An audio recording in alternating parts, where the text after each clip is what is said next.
Ahojte, dnes si ušijeme baretku, na ktorú sme si robili naposledy strih. Odkaz na strih nájdete v popise videa. Ja som si robila baretku z flaušu, ale odporúčam ju robiť z materiálu, ktorý má trochu elastánu kvôli pružnosti. Diely máme vystrihnuté a pridávali sme si do polomeru 0,5 cm. Nezabúdajme mať niť vo farbe baretky.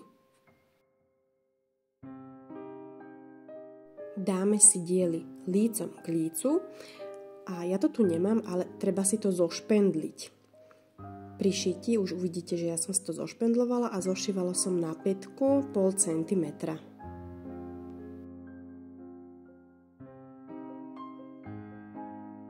Dáme dole špendlíky a otočíme si baretku na lícnú stranu.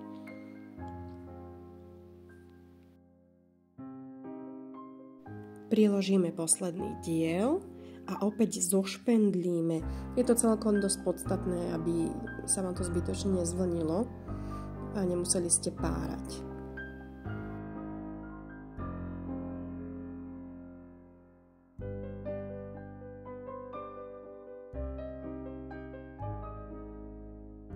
Ak sa vám dá dať dole táto časť stroja, uľahčí vám to šitie.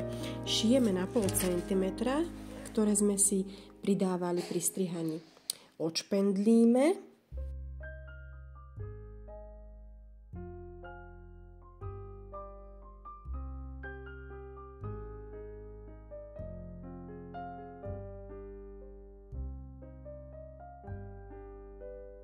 Tu už trochu vidíme, ako bude naša baretka vyzerať, ale otočíme si ju na rub.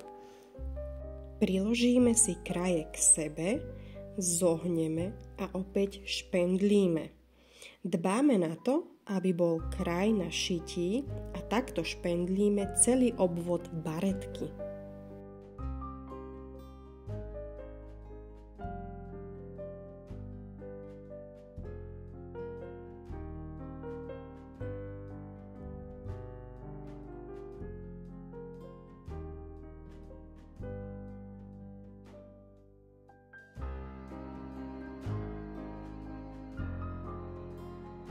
Máme dva spôsoby, ako začistíme kraj.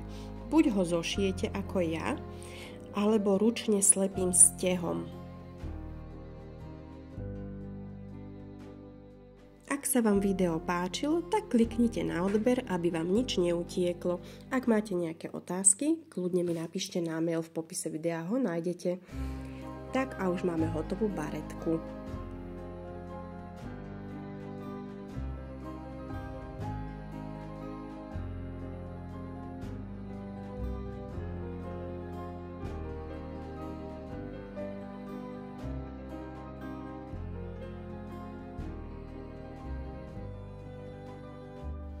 Sem hore sa ešte šije to pútko, ale ja som ho nechcela, tak som ho ani nedávala.